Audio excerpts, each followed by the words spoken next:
Patay na.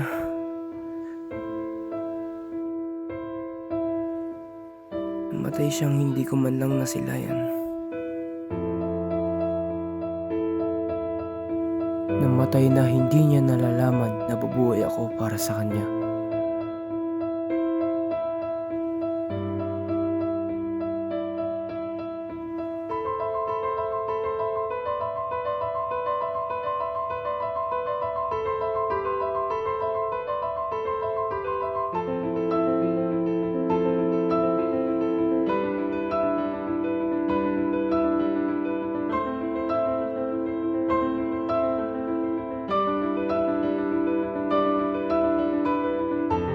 Ngunit bakit kasama mo si Palaes? Tandaan mong wala siyang halaga sa akin.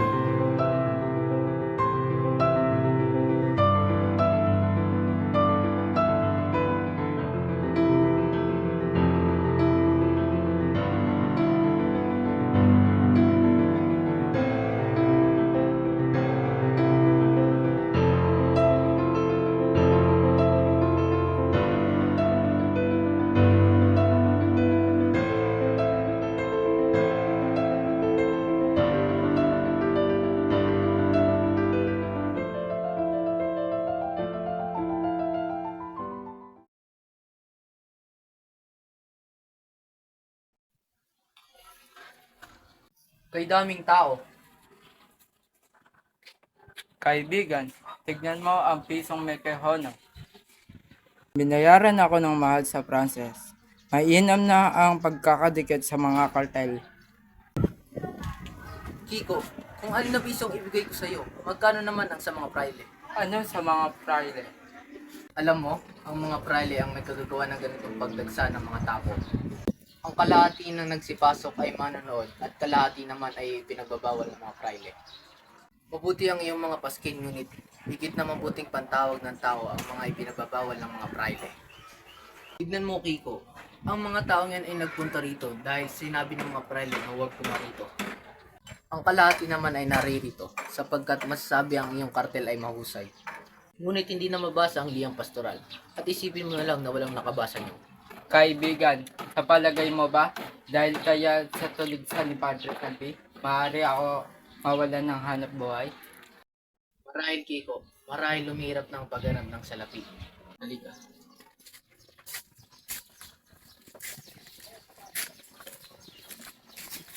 Si Simon.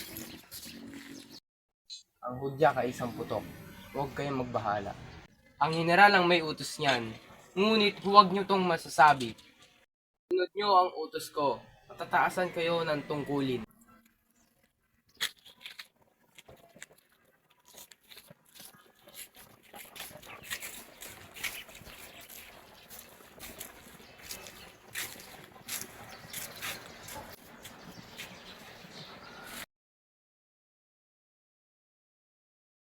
Ano ba yan? Malapit tayo kay siyang naggabi. Wala pa rin ang tiniran. Buksan ang mga tabi. Magkagalit ba mineral at praile? Matayo nila magpakita. Naiinip na ako. Gusto ko na pagmasdan ng mga dilag.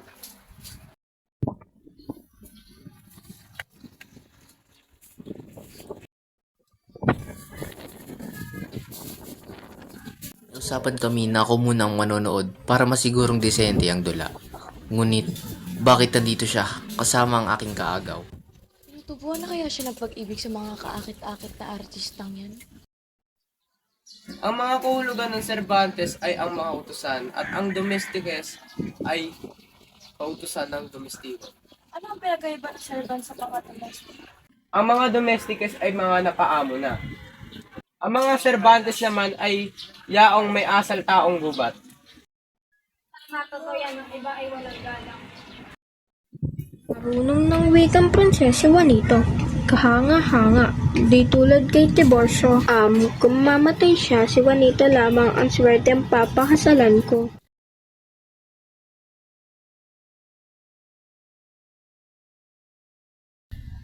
Anong mapapala ko sa pagmamasid sa mga tao?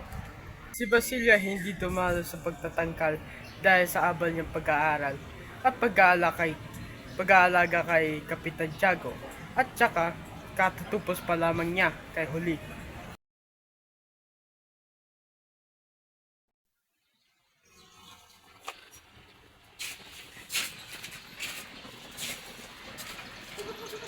kamusta ang may sakit?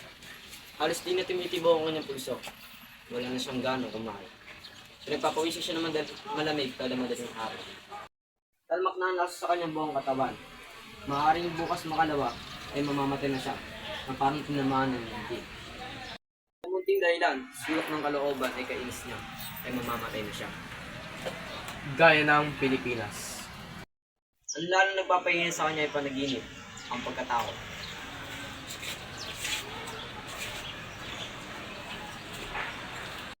Pamahalaan. Basilio, pakinggan mo ako, sapagkat mahalaga ang bawat sandal. Isang oras ay sisiklab na ang tumagsikan sa pamamagitan ng media ko. Bukas ay wala ng pag-aaral. Ang pamantasan ay wala na rin. Wala kundi dugo patayan. Nakahanda kami at tiyak ang tagumpay. Kapag kami ay nagwagi, lahat ng hindi tumulong sa amin ay ipapalagay namin sa kalaban. Basilio, naparito ako upang ihandog ang iyong kamatayan o isang kinabukasan. Ginoong Simon, May ang kalooban ng pamahalaan. Magpasya ka, Basilio. Kasama ko si Cabe Santales. Nasa ibaba siya, naghihintay. Pinamunuan ko ang himagsigang na ito sapagkat ibig kong iguho ang pintuan ng Santa Clara. Ikaw ang mamumuno rito upang kunin sa imbento si Maria Clara. si Maria Clara. O si Maria Clara. At nais kong iligtas siya. Nabuhay ako upang iligtas siya. At tanging himagsikan lang ang mga kapagbukas ng pinto ng mga imbento. Huli na kayo. Huli na kayo. At bakit? Sapagkat si Maria Clara ay patay na. Kasinungalingan! Totoo ang sinabi ko, Simon. Totoo yan! Buhay pa si Maria Clara. Kailangan mabuhay si Maria Clara. Hindi siya patay at ililigtas ko siya ngayong gabi. At bukas mamamatay ka. Yan si Padre tungkol sa nangyari kay Maria Clara.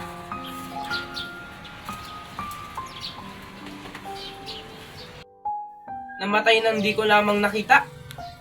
Namatay? Namatay nang hindi nalalaman ng buhay ako para sa kanya. Kaawawang lalaki.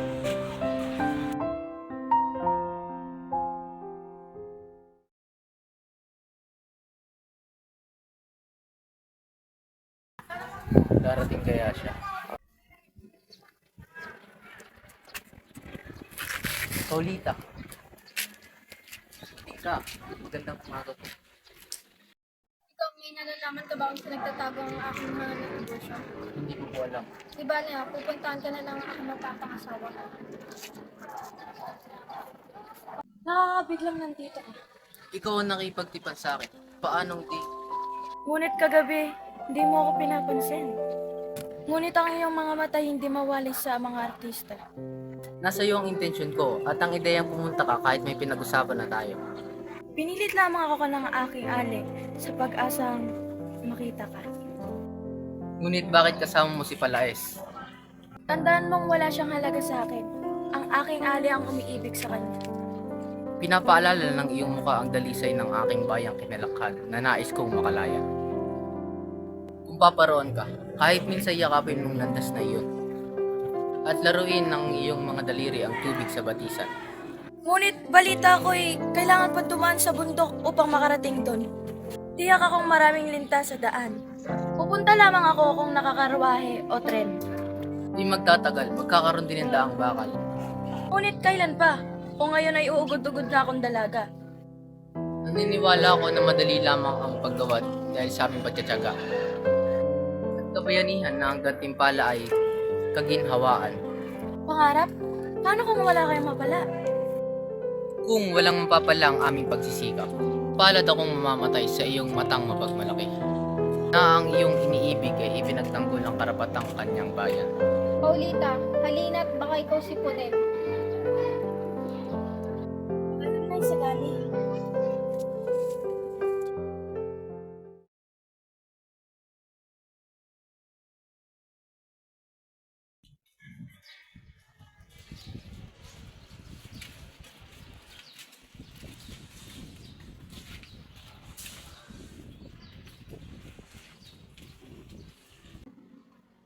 Kalahati nawa kay Custodio dahil sa kanyang katalino at pansin sa lupa para sa mga pinatang mabubuting kalooban. Si Basilio na sana ang ating inanyayahan sa halip na si Juanito. Sana'y nalasing natin siya upang magsabi ng ilang lihim, mahalagang lihim. Mga lihim na pangyayari, ukol sa nawawalang mongha. Mga Ginoo, ihandog natin kay Don Custodio ang buto ng manok ng pansit lang. Ang lumpiang insik na baboy na may ipantungkol sa Padre Irene. Ang tortang alimangoy pantungkol sa Friday. Ang ika-4 na ulo, pansit kisado pantungkol sa pamahalaan at bayan. Ipatungkol, Ng tulumpati ka, Tideo. talumpati na lamang na natutunan ko sa klase. Hindi maaari, panggagaya ang pagiging ganun. Unang pilot India sa Pilipinas. Ano mayroon sa kabagabag na pamalaan, papasa kami ng mga insect? Ay, ang ilipin ng business sector ay pinaglilingkuran ng Panginoong General.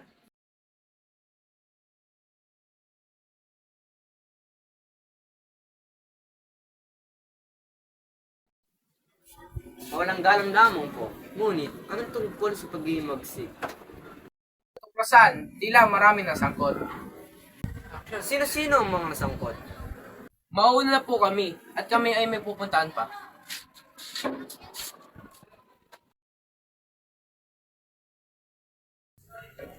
Nagpunta ka ba sa hapunan noong nagdaang gabi?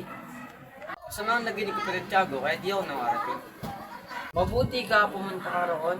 Ngunit kasapi ka ba sa mga kasamahan ng mga mag-aaral? Ako po'y nagambag. Umuwi ka at sunugin ang mga kasulatang nasa iyo. Sige na, Simon po ba ay? Ngunit ay si Simon ay walang alam sa nangyari. Nagatan siya ng taong hindi kilala, kaya ngayon siya ay nakahiga.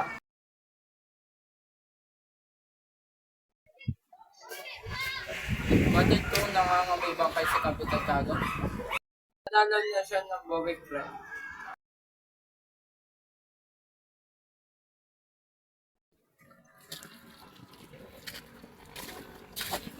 Tayong mga kasapi ay may bibilanggo. Hindi kapaniwalang ngayon lang ang kabataan ay nabilanggo sa ngalan ng kalayaan. Ngunit, sino ba ang hangal na sumulat ang mga paskin? Wala tayong pakialam doon. Hindi natin tungkulin magsiyasat kung saan may problema. Dapat tayong pumaroon dahil nandun ang karangalan.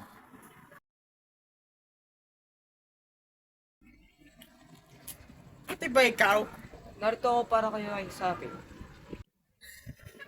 Ngayon lang, pagpayapa ka at niwasan mo kami. Mabutit kayo naparito. Kayo'y aming dinarakit. Pati ba ako? Maasama ko sa ating pagtatapos. Hahaanyahan natin ang mga ginoong ito.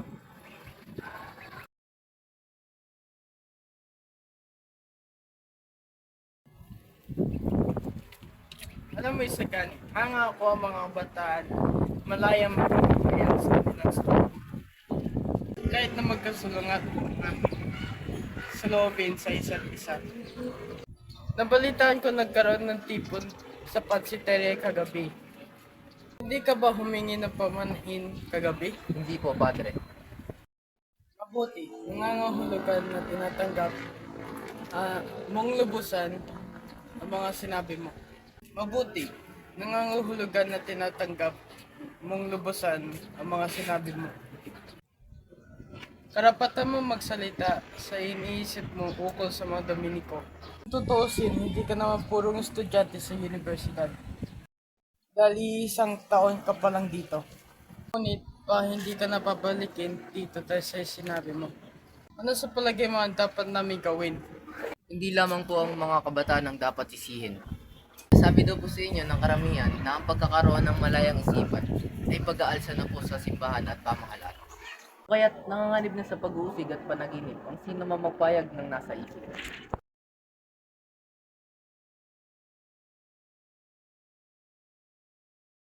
Bigan, narinig niyo ba ang balitang kumakalat na may payakan ang mga estudyante at lubusan sa San Mateo? Oo, nakakilabot nga. Anin nila may mga estudyante nagtungo sa Malacanang. Ngunit, naulian sila ng mga armas kaya sila ay pinakulong. Buti na lang at nailigtas ang general. Nakakatakot na talaga ang mga pangyayari ngayon. Mabuti pa yung magtago na lang tayo sa ating mga bahay para hindi madamay. Kapitan Tiago, may ibabalita po ako sa inyo. Bale po, yung mga naging estudyante po ay nagiging tulisan na. Si Basilio nasaan? Bale po, si Basilio nahuli yan dahil nakitaan siya ng mga dokumento illegal. Nahuli po siya at nakakulong na. Ah! Nahuli si Basilio? Di maaari.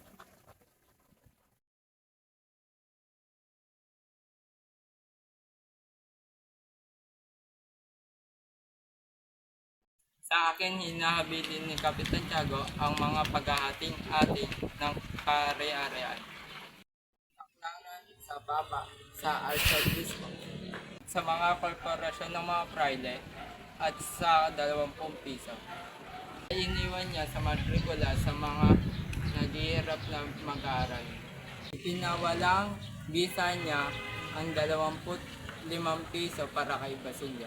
Dahil masamang inasan niya ito. Handa akong ikaalay sa kanya ang damit Franciscano. Mahalaga sa akin iyon, ngunit alang-alang sa aking kaibigan. Hindi ko man lamang nasilip. Hanggang sa maghingalo, handa akong ibigay. Palit dahil prakito lang magpakita ang kanyang natutunan. Nais ko rin sa makabilang buhay. Hintayin ko ang taringan ng libingan ng yaon. Ito ang tunay ni libing, ito ang kaalaman. Kung paano mamatay.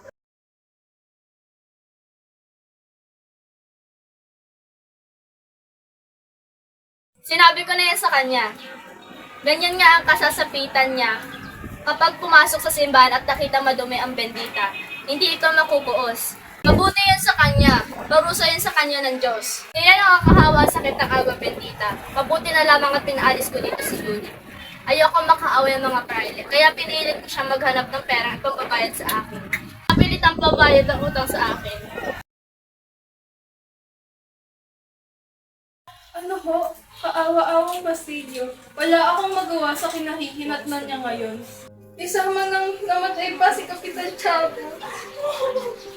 Walang mangyaring himala kung iiyak ka lamang, Ruby.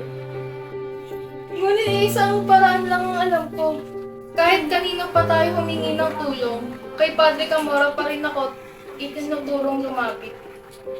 E di subukan na natin. Hindi ka naman siguro pag-naasaan dahil sasamahan kita. Ngunit natatakot po ako. Hindi kaya ng aking budhi ang kapalit na hinihingi ni Padre Camora. Ihayaan mo lang tulungan ng pati si Basilio. Nasa uling pagsisasunod. Mali ka na po.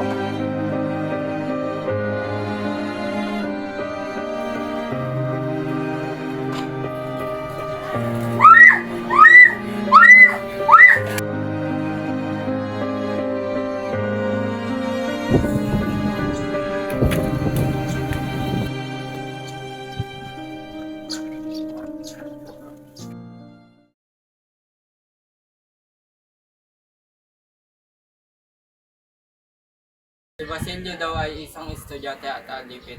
Hindi dapat siya pakawalan. Pamanihin po kami lang. Isa po siya mag-aaral ng medisina at mabuti mag-aaral ayon sa kanyang mga guro. Kailangan na lang ng 1 taong pag-aaral at patapos na siya. Sayang naman. Mas mabuting hindi siya nakakulong. Mabuting madagdagan ng 1 taon para maging mahusay siyang isang doktor. At para hindi sabihin ng mga ibang tao na wala akong pakialam sa isang bansa. Pero siya ang pinaka-inosente sa lahat.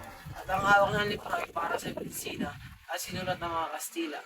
At wala siya sa kainan at wala siyang ginawa. Ito ay mas mabuti pa para ang parusa ay maging babala sa iba. Ganyan dapat ang pamamahala. Sakripisyo na ang isa para ikabubuti ng lahat.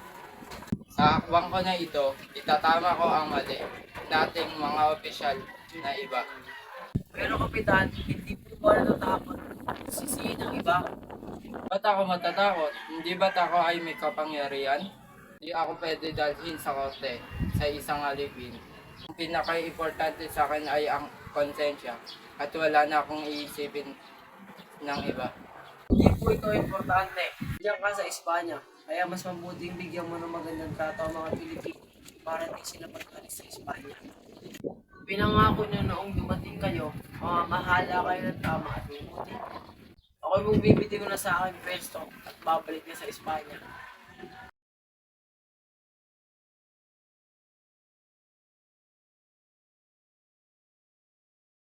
Balitaan mo kami ukol sa isang piging silawin.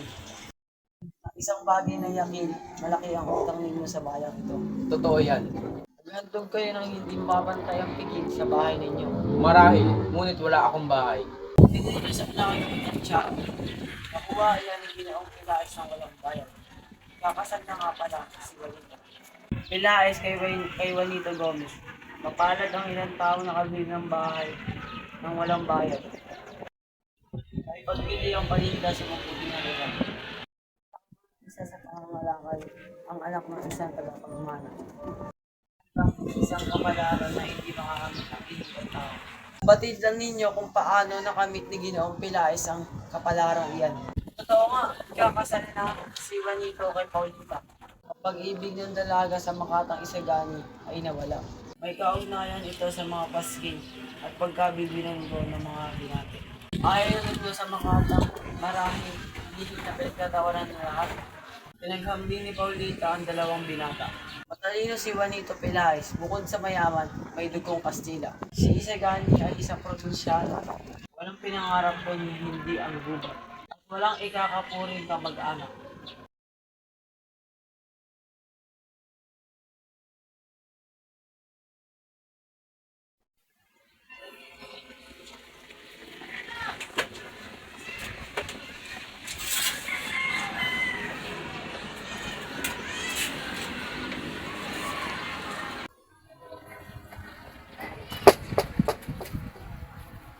Pasok. Sir Simon, bigyan masama akong anak pabuting kapatid. Hindi ko pinansin ang pagkamatay ng aking anak at pagpapahirap sa aking kapatid at pinurusahan na ako ng Diyos. Kahit na may magsigan ay hindi ako nakialam. Nabigong sila at ako'y nakulong kahit wala akong kasalanan. At ayun ang parusa sa akin. Nakalayo ko dahil sa inyo. Ngayon, handaan na ako. Handaan na ako ipaglaban ng bayan. Ang katarungan ay nasa akin. Ang aking layunin ay para sa naaapi. Salamat, Basilio. Pinawi mo ang aking agam-agam.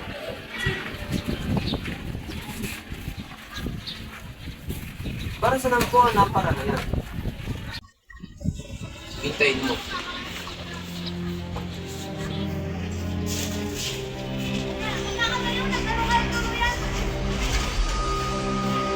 Dinamita? Oo, ngunit hindi ito basta-basta dinamita. Ito ang kasawi ang mga nalingkang at kagagawang walang katuwiran. Ngayong gabi, makakarinig ang pagsabog ng Pilipinas at mapaparuan ang mga misala. Mamayang gabi ay magkakaroon ng pista at ilalagay ito sa gitna ng handaan. Ngunit pansamantala lang. Pagkatapos ng 20 minuto, mawawalang ilaw nito.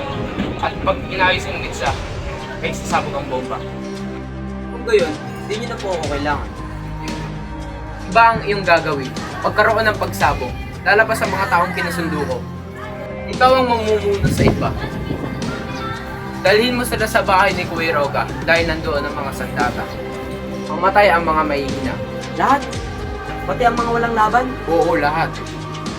Kailangan magsimula muli. Mula sa mga dugong dadanak, ay sisibol ang bagong lahi. Isang bagong lipunan na hindi papaapi. At ano na lang ang sasabihin ng mundo?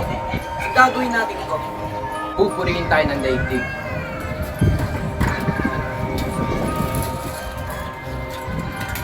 Hintayin niyo ako sa tapat ng simbahan sa San Agustin. Ika-10 ng gabi. Ganun, kita na lamang tayo.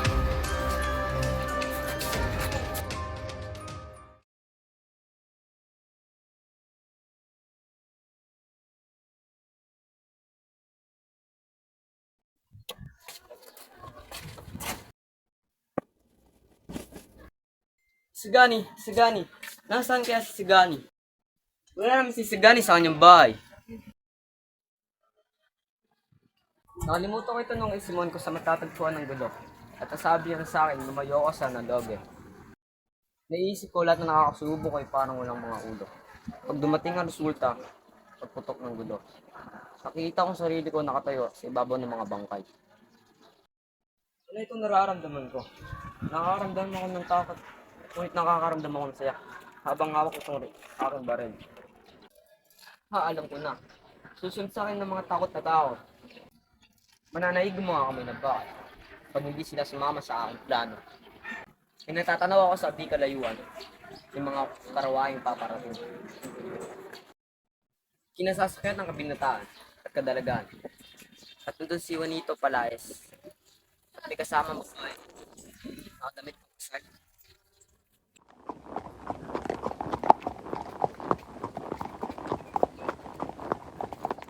Si Paulita?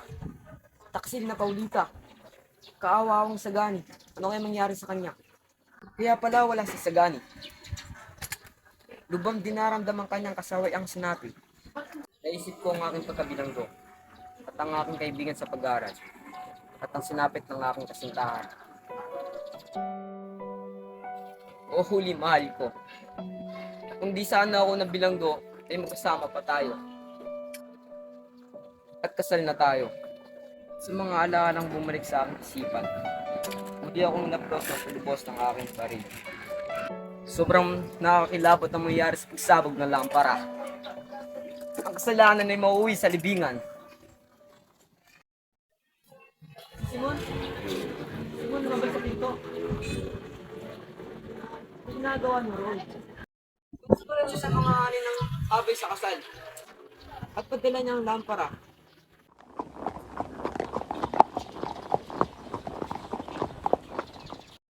Kasama nito. Di ba si Sinong yun? Ang binubog ng Guardia Civil? Susundan ko sila upang malaman kung saan sila patungo.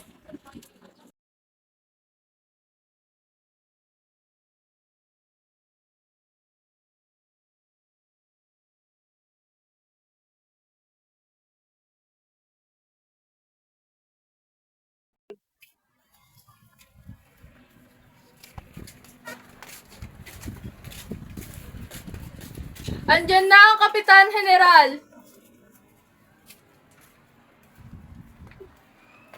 Paulita, ikakasal na pala kay Juanito Palaez. Kaawawang Sagani. Napakaraming mamamatay sa pagsabog. Maya-maya lamang. Kaawawang kahit na mangyayari sa mga tao. Ngunit, ano naman sa akin kung mamamatay sila? Di dapat ako mamaylagpis sa pagtitiwalang ginagatang sa akin. Ako ay may utang na loob sa kanya. Sa kanila wala.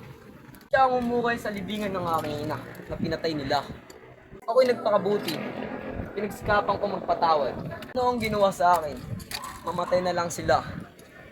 Labis na aking pagtitiis. O, ang ginawa pala ay nariyon. Dala ang kanyang lampara.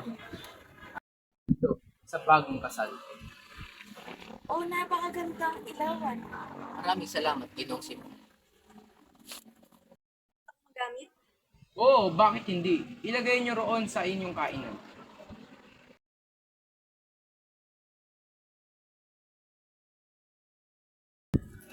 Hindi ka maaaring pumasok dito. Tignan mo nga ang iyong suot. Gusto niyo ako. Sabing hindi. Tayo na sa eskolta. Bilis!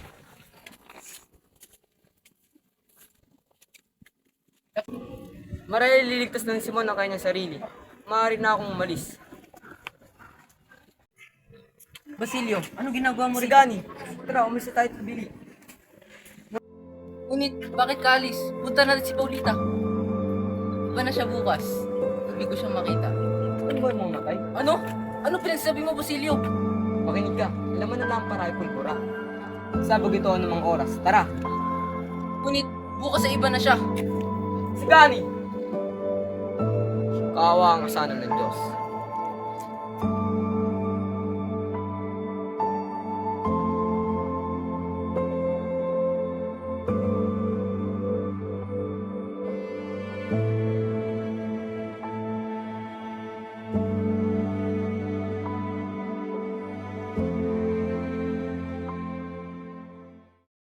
Ano itong papel? Crisostomo Ibarra? Marahil isang biro lang yan. Baka ang pamamaraan niya ng pagpatay ay lason sa atin. Ito ay isang masamang biro. Ito ay isang pagbabanta mula sa taong matagal lang patay. Si Bara, sulat kamay niya ito. Sayang kasayaan. Wala dapat mangamba. Walang kwenta ang kanyang biro. Kasi tayong patayin lahat. Padre Irene, pakitaasan na lang ang mitsa. Sandali lamang. Magnanakaw! Sinuha ang lampara! Habulin!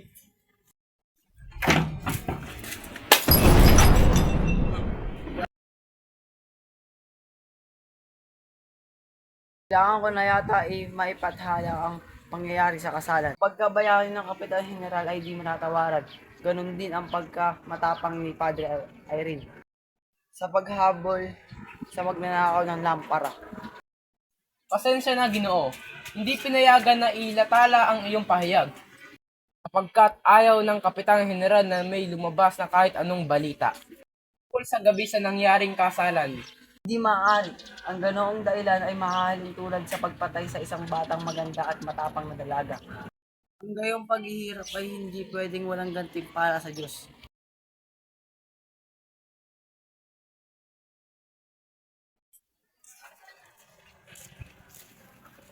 Ang mga tulisin ay nahuli at sinabi, ang may pakanan ng lahat ay isang lalaki kamukha ni Simon. Sa kanilang pagkakalarawan, Kailangan maganap ang mga aalaas na si Simon. Ang may paka ng kaguluhan na ito.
Ilang magsasaka at bihag na rin ang ating dinakip.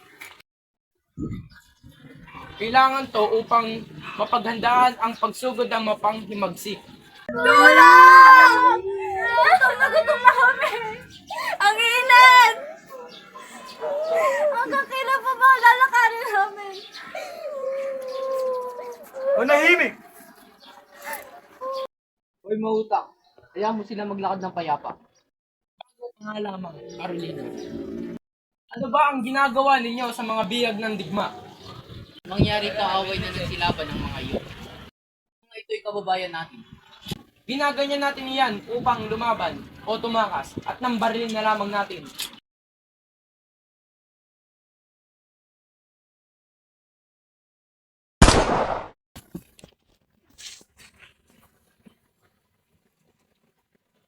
Ato ang mga bilanggo! Prego! Carolino, naan mabuti magpapatama. Isang lalaking lumitaw sa ibabaw ng talampas. Nagwawagiwas ang baril, papatukan! Kilala ko yun. Tila siya ay may sinabi. Kailangan mo barilin yun! Sandali, ang aking ingkong. Ngunit ano ang kanyang itinuturo? Yun ay... Siya ay si Itay.